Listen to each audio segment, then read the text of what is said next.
I feel like I should start off this video by saying that I have spent months, and I mean months, writing this script because I didn't know how to do it correctly. And also, by starting off this video, I would like to thank Nakey Jakey, the YouTuber, for giving me this idea because he did a video of Grand Theft Auto 4 if it was true nostalgia. So I thought, why not do a Sly Cooper adaptation, because who doesn't need more Sly Cooper in their life? So, continuing on with the video. When I see videos of people talking about Sly Cooper, all they can say is that they played it as a kid and they enjoyed playing it. And I am no different from these people. When I was first exposed to the Sly games, it was way back in the PlayStation 2 days with my brother's PlayStation 2. We only had Sly 2 at the time, but I didn't care. I thought it was fun. I just roamed around Paris world and smacked shit out some ugly ass rats. Look at this dude. Then I begged my dad up and down for weeks to get me Sly 3 after I figured out it existed off a shady eBay ad. He eventually bought it for me and I played it and beat it and loved it. Later on down the road that Christmas, I got a GameStop card and I went to GameStop, bought my own PlayStation 2 and a used copy of Sly 1. Played it, beat it, and loved it. And whenever Sly 4 was announced, I almost pissed myself. I can imagine my pre-puberty self staring at a YouTube video of Sly 4 gameplay and the warm liquid slowly moving down my leg. But we won't talk about that. I counted down the days for its release because I was so damn excited, but it just got delayed, of course. So I counted down the days again. Got it, played it, loved it. But that was when I was young, and times and tastes change. So does it still really hold up today without being nostalgia blind? So for this video, I'll replay one of the games, truly look at a person's perspective who has never played it, and see what we get. Is Sly true or nostalgia?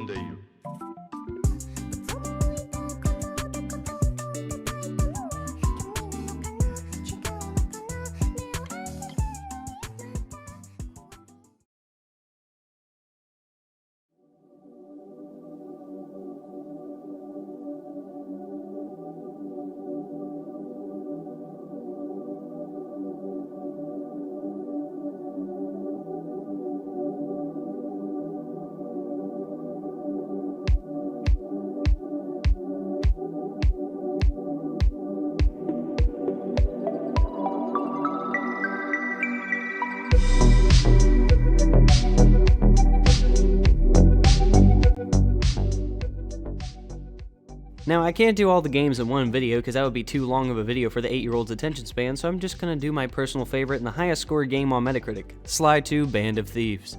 Unlike the first game, Sly 2 makes you feel like an actual badass thief. You can climb almost anything you see, and that's pretty damn cool. You can tower over your enemies, stalk them, and drop down and knock a motherfucker out without a second thought. The maps are huge and complex, and being the sneaky boy that you are, you obviously have to explore every single aspect of the map to find super seeky sneakers. What? The more you explore, the more attention to detail you see that Sucker Punch put into these games. It's pretty fucking crazy. Exploring the map is actually rewarded. You find bottles that reveal the code to a hidden safe in the map that gives you power-ups. Some better than others. The only downside I can see to the gameplay is that whenever you play as Bentley or Murray, this feels like a slow halt to the melted butter on homemade mashed potato smoothness gameplay of Sly. A reason for this is that the maps were kind of really built for Sly. You know, they got rail walks and ninja-inspired jump opportunities all over the place. An example of this is episode 3 in the jungle area. The map is littered with rail walks and rail slides, and it feels like a wet dream, but not the good kind. In the missions where you actually have to play as Bentley or Murray in that world, they make you feel powerless because of how long it takes you to travel to the mission markers.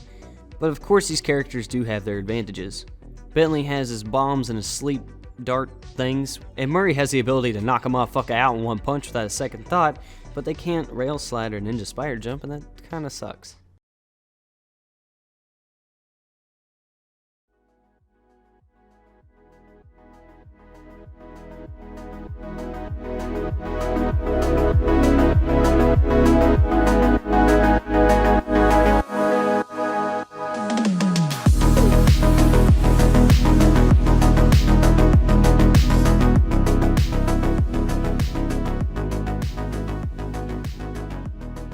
The story to this game is actually really weird, but kinda cool what you think about it. I'll make it real simple for you.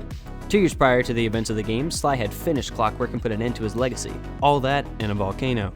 And with some bullshit witchcraft and wizardry, historians or whatever, Clockwork's pretty old so I can only assume historians would go to get him, dug his fat ass out, P-H-A-T, fat ass out of the lava, and put him in a museum. for some reason.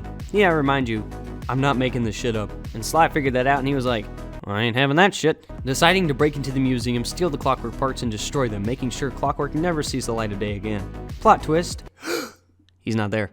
Turns out this guy named Arpeggio was fascinated by the immortality of clockwork since he lived for thousands of years. Yes, Sly defeated him with a cane, so I'm not really sure what his plan was, but anyway, his secondary plan after becoming immortal was to control people with the spices that the Claw Gang had put out into a large portion of the population.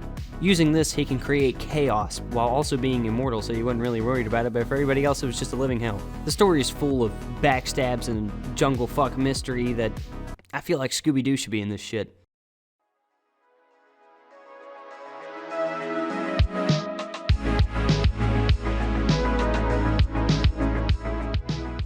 The one thing this game does really well is its level design for Sly, and the way that makes you feel like you're actually in the locations that the game is telling you that you're in.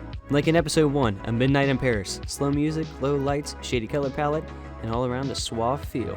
And they're crawling with guards, so you feel like you have to sneak your way around and be a little sneaky naughty boy. And what you do in the missions for the story actually reacts in the map. Let it be the boss talking through the speaker in your safe house, or the actual missions that the boss is actually taking to avoid you, but isn't working. Anyway, it gets a win in my book.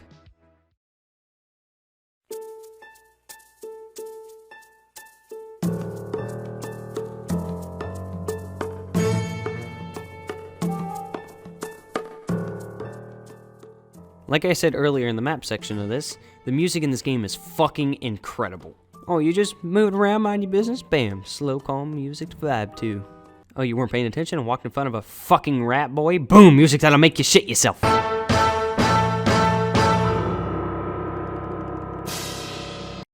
Oh, you in a spooky part of the map? Well, guess what? Boom, spooky, calm music.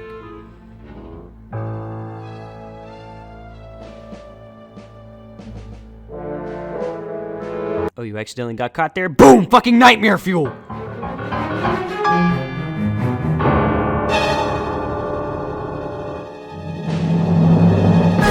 I like the music. This series started off as a hand-holding linear level Crash Bandicoot type of game.